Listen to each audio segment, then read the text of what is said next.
بچپن ہر انسان کی زندگی کا ایک سنہری دور ہوتا ہے۔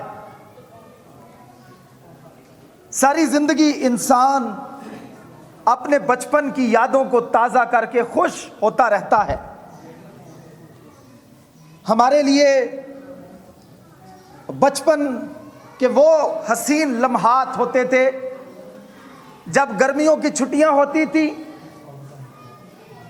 اور ہمیں یہ موقع ملتا تھا کہ ہم اپنے نانا اور نانوں کو ملنے کے لیے ان کے گاؤں جائیں۔ گرمیوں کی چھٹیوں کا شدت سے انتظار ہوتا تھا۔ ہم خوشی کے ساتھ اپنے ننہال جایا کرتے تھے۔ جو زبور آج آپ کے سامنے تلاوت کیا گیا ہے، اس زبور کے اندر بھی زبور نویس کسی خاص بات کے لیے خوش ہوتا ہوا دکھائی دیتا ہے۔ وہ اس بات کے لیے خوش ہے جس کا ذکر وہ زبور 122 کی پہلی آیت میں کرتا ہے، میں خوش ہوا جب وہ مجھ سے کہنے لگے کہ آؤ خداوند کے گھر چلیں۔ اور پنجابی میں ہم گاتے ہیں، میں خوش ہویا جدوں مینوں آکھن لگے کہ آؤ یہوہ دے گھر چلیے۔ سو آج ہم اسی زبور پر اور کچھ دیر کے لیے اس خوشی پر بات کریں گے جس کا تذکرہ جو ہے وہ زبور نویس اس زبور کے اندر کرتا ہوا دکھائی دیتا ہے۔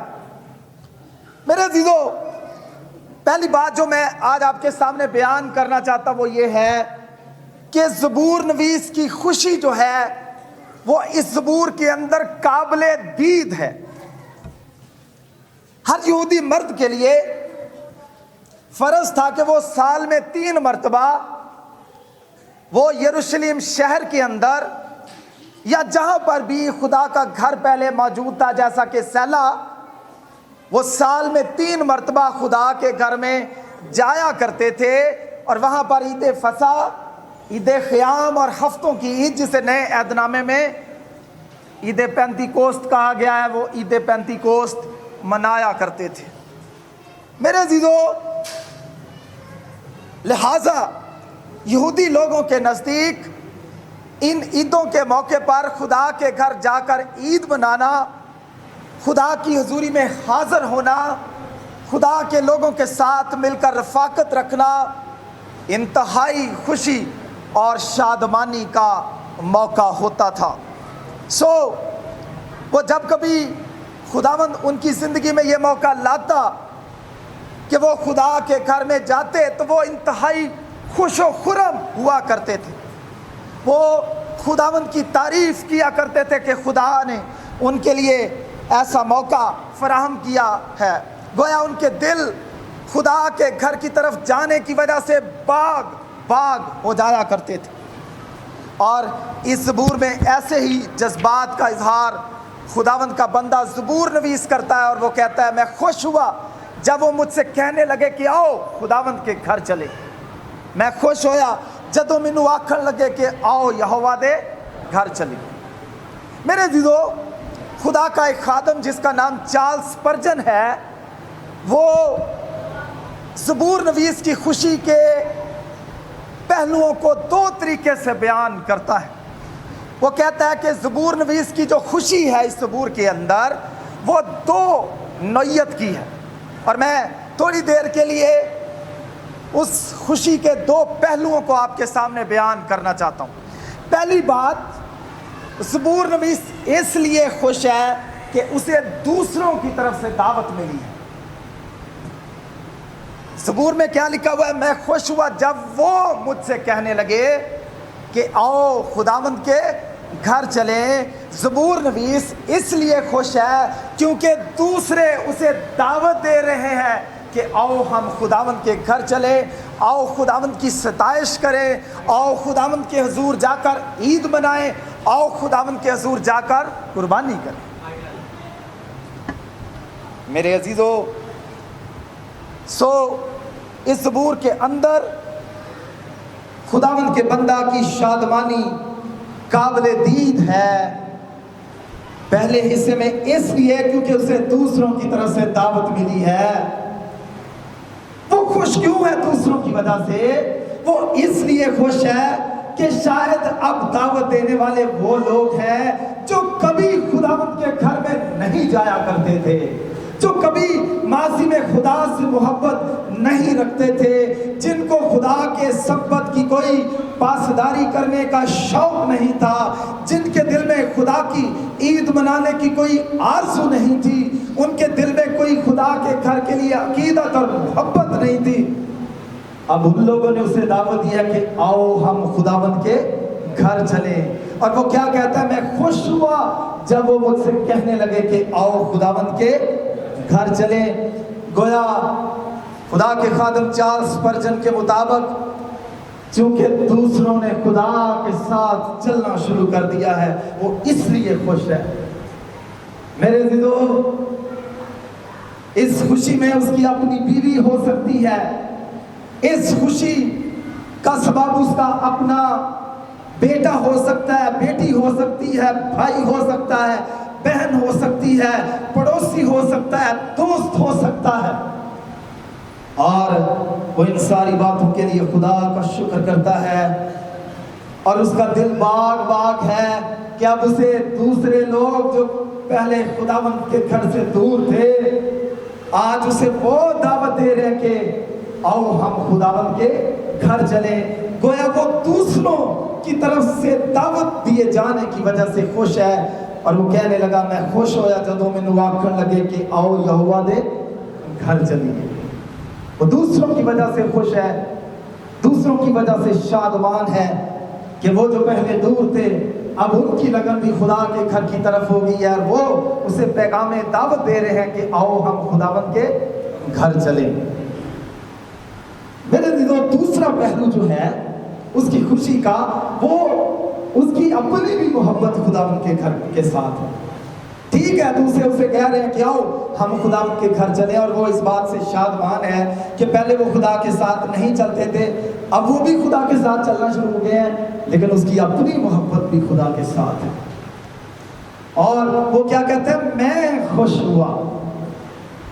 وہ اپنے لیے بھی شادمان ہے، اس کا دل اپنے لیے بھی باغ باغ ہے کہ خدا اس کے لیے موقع فراہم کر رہا ہے کہ اب وہ خدا کے حضور حاضر ہوگا، خدا کے حضور جا کر عید منائے گا، خدا کی عبادت کرے گا، اس کے حضور قربانیاں چڑھائے گا۔ اس لیے وہ کیا کہتا ہے؟ میں خوش ہویا جدوں مینوں آکھن لگے کہ آؤ یہوہ دے گھر چلیں۔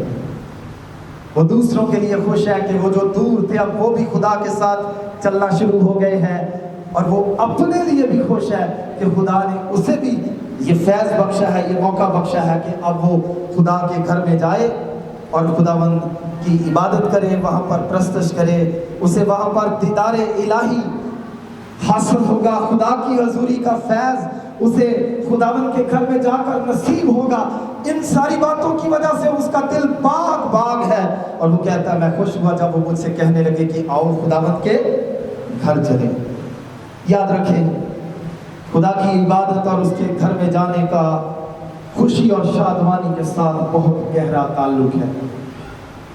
حنا کی مراد جب خدا نے پوری کی اور وہ خداوند کے حضور گئی، اور وہ خداوند کے حضور ستائش کرتی ہے، پہلے سموئیل کی کتاب اس کے 2 باب کی پہلی آیت میں وہ کیا کہتی ہے؟ جب ہم گاتے بھی ہیں میری روح میرے منجی خدا سے خوش ہے، اور وہ کیا کہتے ہیں؟ کیونکہ میں تیری نجات سے خوش ہوں۔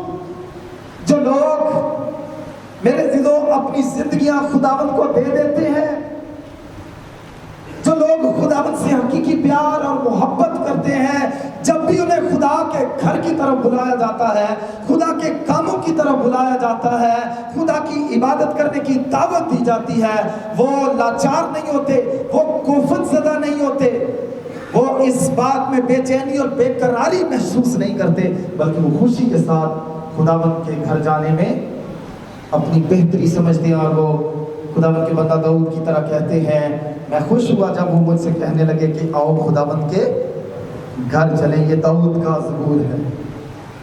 میرے عزیزو، میں نے بتایا حنا اپنی خوشی کا اظہار کرتی ہے کہ میں تیری نجات سے خوش ہوں۔ یہی نہیں، زبور 42 اس کی 4 آیت میں زبور نویس کیا کہتا ہے؟ ان باتوں کو یاد کر کے میرا دل بھر آتا ہے کہ میں کس طرح سے عید منانے والی جماعت کے ہمراہ خوشی اور حمد کرتا ہوا ان کو خدا کے گھر میں لے جاتا تھا۔ دیکھیں خوشی اس میں بھی شامل ہے۔ خدا کے لوگ جب بھی خدا کی طرف بڑھے ہیں، خدا کی حضوری میں جانے کا ان کو موقع ملا ہے، یا خدا کی حضوری میں وہ ٹھہرے ہیں، وہ رنجیدہ نہیں ہوئے، وہ بے قرار نہیں ہوئے، وہ بے چین نہیں ہوئے، وہ افسردہ نہیں ہوئے، بلکہ وہ خوش ہوئے ہیں۔ اور زبور نویس اس زبور کے اندر وہ کہتا ہے میں خوش ہوا جب وہ مجھ سے کہنے لگے کہ آؤ خدا ان سے کہ گھر چلے۔ وہ دوسروں کی وجہ سے خوش ہے، وہ اپنے لیے خوش ہے کہ خدا نے اسے یہ موقع فراہم کیا۔ ویرن بیورس بھی خدا کا ایک خادم ہے، وہ بڑی پیاری بات کرتا ہے۔ وہ کہتا ہے یاد رکھیں خوشی کا تعلق ہمارے دل کی کیفیت کے ساتھ ہے۔ سنیے، خوشی کا تعلق ہمارے دل کی کیفیت کے ساتھ ہے۔ جب دل خدا کے ساتھ لگے ہوتے ہیں، جب ہماری محبت خدا کے ساتھ ہوتی ہے، جب بھی ہمیں خدا کے گھر کی طرف بلایا جاتا ہے، جب بھی خدا کے کاموں کی دعوت دی جاتی ہے، جب بھی ہمیں آواز دی جاتی ہے کہ ہم نے خداوند کے کام کو انجام دینا ہے، ہم بے دل نہیں ہوتے، ہم بے قرار نہیں ہوتے، ہم لاچار نہیں ہوتے، بلکہ ہم خوشی کے ساتھ خداوند کی طرف بڑھتے ہیں۔ آج پہلا خیال جو میں آپ کے سامنے رکھنا چاہتا ہوں، جب کبھی آپ کو خدا کے گھر کی طرف آنے کی دعوت دی جاتی ہے، پاسبانوں کی طرف سے، ایلڈرز کی طرف سے، یا گھر کے افراد کی طرف سے، یا مائک پر دی جانے والی آواز کے ذریعے سے، تو آپ کی فیلنگز کیا ہوتی ہے، آپ کے جذبات کیا ہوتے ہیں؟ داؤد کیا کہتا ہے؟ میں خوش ہوا۔ اور جو لوگ چرچ نہیں آتے وہ کہتے ہیں یار یہ ہر اتوار ہی چرچ لگا لیتے، جس نے جانا وہ جائے، جس نے نہیں جانا نہ جائے، یہ اعلان کیوں کرتے؟ میرے عزیزو، جو لوگ خداوند سے حقیقی محبت، حقیقی پیار کرتے ہیں، انہیں جب بھی پیغام عبادت دیا جاتا ہے، جب بھی انہیں دعوت عبادت دی جاتی ہے، وہ خوشی کے ساتھ خداوند کے گھر میں جانے کے لیے تیار ہوتے ہیں۔ زبور نویس دوسروں کے خدا کی طرف بڑھنے کے لیے خوش ہے، اور وہ اپنے لیے خوش ہے کہ خدا نے اسے موقع دیا ہے کہ وہ خداوند کے گھر میں جائے اور خداوند کے گھر میں جا کر خداوند کی کیا کرے؟ عبادت کرے۔ پہلے حصے میں ہم زبور نویس کی خوشی کے ان دو پہلوؤں کو دیکھتے ہیں جو وہ دوسروں کے حوالے سے رکھتا ہے، کیونکہ اب دوسرے بھی اس کے ساتھ اس خوشی میں شامل ہیں، خداوند کے گھر جا رہے ہیں اور وہ خود بھی جا رہے ہیں، وہ اس لیے خوش ہے۔ دوسری آیت میں ہم پڑھتے آئے یروشلم ہمارے قدم تیرے پھاٹکوں کے اندر۔ کہاں پر جا کر عبادت کرنی ہے؟ یروشلم میں جا کر عبادت کرنی ہے۔ یہودی لوگوں کے لیے یروشلم وہ مقام تھا جہاں پر خداوند کی ہیکل تھی، بنی اسرائیل قوم کا تخت وہاں پر تھا، بنی اسرائیل قوم کا بادشاہ یروشلم شہر میں سلطنت کرتا تھا۔ کہاں پر عبادت کرنے کے لیے جایا کرتے تھے؟ یروشلم کے اندر عبادت کرنے کے لیے جایا کرتے تھے۔ داؤد کیا کہتا ہے؟ یروشلم ہمارے قدم تیرے پھاٹکوں کے اندر ہے۔ یروشلم سے کیا مراد لی جا سکتی ہے؟ اس سے چرچ مراد لیا جا سکتا ہے، اس سے کلیسیا مراد لی جا سکتی ہے۔ اور داؤد کیا کہہ رہا ہے؟ یروشلم ہمارے قدم تیرے پھاٹکوں کے اندر ہے۔ بہت دفعہ لوگ چرچ کے اندر تو ہوتے ہیں، ان کے جسم فزیکلی طور پر، جسمانی طور پر چرچ کے اندر ہوتے ہیں، مگر ان کے خیالات اور ان کی سوچیں باہر ہوتی ہیں۔ داؤد کیا کہتا ہے؟ اے یروشلم ہمارے قدم تیرے پھاٹکوں کے اندر ہے، یعنی وہ کہنا چاہ رہا ہے ہمارا جسم بھی اب خداوند کی حضوری میں ہے، ہماری سوچیں، ہمارے خیالات بھی خداوند کی حضوری میں ہیں، اس کے پھاٹکوں کے اندر ہیں۔ جب ہم خداوند کے گھر کے پھاٹکوں کے اندر داخل ہو جاتے ہیں تو ہمیں خداوند کا شکر کرنا چاہیے۔ ہمیں اپنی ساری سوچوں کو، ہمیں اپنے گھر کی ساری فکروں کو وہیں چھوڑ کر آ جانا چاہیے، اور ہمارے ذہن جو ہے وہ تقسیم نہیں رہنے چاہیے۔ جب ہم خداوند کی حضوری میں ہیں تو پھر ہمیں خداوند کے بارے میں سوچنا ہے، خداوند کے کاموں پر اپنی توجہ کرنی ہے، اور روح اور سچائی سے عبادت کرنا یہی ہے۔ خدا ایسے پرستار ڈھونڈتا ہے جو روح اور سچائی کے ساتھ اس کی عبادت کریں. یعنی وہ پرستار نہیں ڈھونڈتا جن کے جسم تو چرچ کے اندر ہوں لیکن جن کی خیالات، جن کی سوچیں جو ہے وہ باہر ہوں. داؤد کا کہتا ہے یروشلم ہمارے قدم تیرے پھاٹکوں کے اندر ہے. گویا وہ کہتا ہے کہ ہمارا جسم یروشلم کی حدود میں داخل ہو رہا ہے. جب ہم خداوند کی حضوری میں داخل ہو جاتے ہیں تو دوسرا خیال جو میں آپ کے سامنے، ہمارے ذہن، ہمارے خیالات، ہمارے جسم سب خداوند کی حضوری میں ہونے چاہیے، تقسیم کا شکار نہیں ہونی چاہیے، نہیں تو ہماری عبادت نہیں رہے گی. تیسری بات، پھر وہ یروشلم شہر کی تعریف کرتا ہے. اے یروشلم تو ایسے شہر کی مانند ہے جو گنجان بنا ہو، جہاں قبیلے یعنی خداوند کے قبیلے اسرائیل کی شہادت کے لیے خداوند کے نام کا شکر کرنے کو جاتے ہیں. یروشلم کو مرکزی حیثیت حاصل کس لیے ہے؟ کیونکہ خداوند کا گھر وہاں پر ہے اور چونکہ بنی اسرائیل قوم کے تخت وہاں پر ہیں اور لوگ وہاں پر جاتے کس لیے ہیں؟ خداوند کی عبادت کرنے کے لیے. جب بھی ہم چرچ میں آتے ہیں تو ہمارا مقصد کیا ہے؟ خداوند کی عبادت کرنا. پہلی بات جو ہم نے سیکھی تھی وہ یہ ہے کہ ہماری خوشی اور شادمانی خداوند کی طرف بڑھتے ہوئے ضرور ہماری زندگیوں کے اندر ہونی چاہیے. اگر ہم خوشی سے خالی ہوں گے تو ہماری عبادت نہیں ہوگی. اور دوسری بات، جب ہم خداوند کی حضوری میں آ جاتے ہیں، اس کے پھاٹکوں میں قدم رکھ دیتے ہیں، تو ہمارا اگلا کام کیا ہونا چاہیے؟ خداوند کی پرستش کرنا، خداوند کی عبادت کرنا.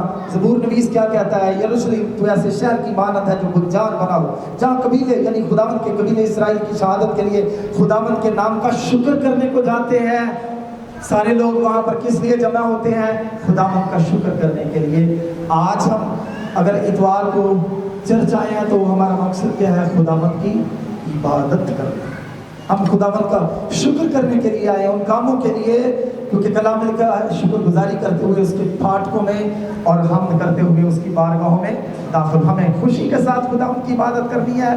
اور دوسری بات، جب ہم خداوند کے حضور آ جاتے ہیں، اس کے پھاٹکوں میں قدم رکھ دیتے ہیں، پھر ہم نے خداوند کا کیا کرنا ہے؟ شکر کرنا ہے. ہماری زبانیں جو ہیں وہ خدا کے حضور آ کر گلوں اور شکووں سے لبریز نہیں ہونی چاہیے، بلکہ خداوند کی شکر گزاری کے نغموں سے بھری ہونی چاہیے. تیسری بات، چھٹی آیت، یروشلم کی سلامتی کی دعا کرو.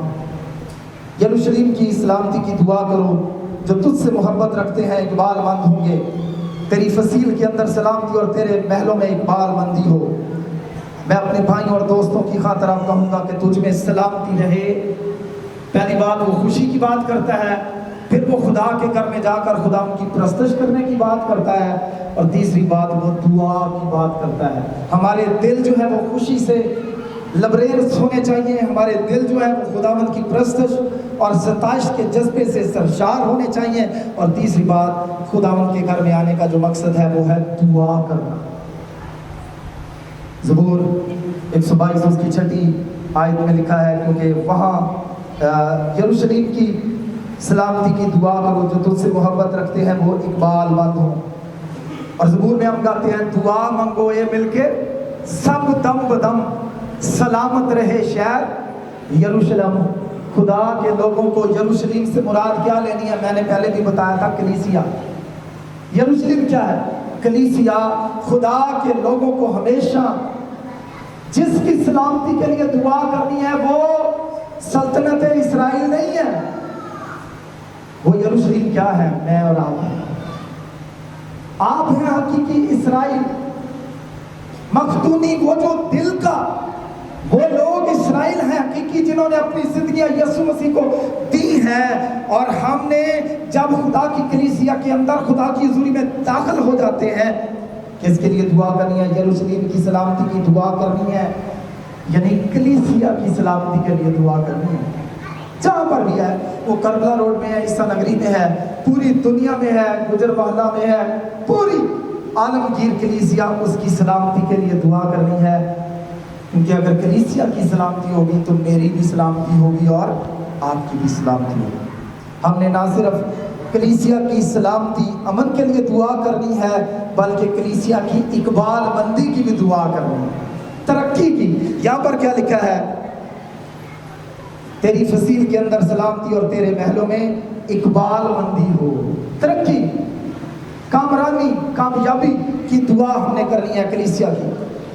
اور وہ کہتا ہے میں اپنے بھائیوں اور دوستوں کی خاطر اب کہوں گا کہ تجھ میں سلامتی رہے۔ خداوند اپنے خدا کے گھر کی خاطر میں تیری بھلائی کا طلبگار رہوں گا۔ گویا چھٹی آیت سے لے کر 9ویں آیت تک وہ کلیسیا کی سلامتی اور کلیسیا کی اقبال مندی کی دعا کرتا ہے۔ اور جب ہم خداوند کے گھر میں آتے ہیں ہمیں خوشی اور شادمانی کے ساتھ آنا ہے۔ آ جاتے ہیں تو پھر خداوند کی پرستش کرنی ہے، اور دوسرا کام جو ہم نے کرنا ہے وہ کیا کرنا ہے؟ کلیسیا کی سلامتی اور کلیسیا کی ترقی اور اقبال مندی کی دعا کرنی ہے۔ اگر کلیسیا میں سلامتی ہوگی، اقبال مندی ہوگی، تو میری سلامتی ہوگی، آپ کی سلامتی ہوگی، میری اقبال مندی ہوگی، آپ کی اقبال مندی ہوگی۔ سو آج جو خیال اس زبور سے آپ کے سامنے رکھنا چاہتا ہوں، زبور 19 کیا کہتا ہے؟ میں خوش ہوا جب وہ مجھ سے کہنے لگے کہ آؤ خداوند کے گھر چلیں۔ جب بھی ہمیں خداوند کے گھر جانے کی دعوت دی جائے ہمیں خوش اور شادمان ہونا ہے، خداوند کے گھر میں آ کر خداوند کی پرستش کرنی ہے، اور اپنے دوسرے بہن بھائیوں کے لیے ان کی سلامتی کے لیے دعا کرنی۔ بہت دفعہ ہم چرچ آتے ہیں لیکن ہماری دعائیں میری فیملی کے لیے، اگر میں دعا کرتا ہوں میں اپنی بیوی کے لیے، اپنے بچوں کے لیے، ہم کلیسیا کی سلامتی کے لیے، یروشلم کی سلامتی کے لیے دعا نہیں کرتے۔ ہم دوسروں کی برکت کے لیے، دوسروں کے بچوں کے لیے، دوسروں کے گھرانوں کے لیے دعا نہیں کرتے، ہم خود غرضی کا شکار ہوتے ہیں۔ یہ زبور ہمیں سکھاتا ہے کہ ہمیں دوسروں کی سلامتی اور دوسروں کی اقبال مندی کی دعا کرنی ہے، اور خوشی اور شادمانی کے ساتھ جب بھی ہمیں خداوند کے گھر آنے کی دعوت دی جائے تو خداوند کی عبادت کرنی ہے۔ خداوند آج کے کلام سے وسیلہ سے برکت دے۔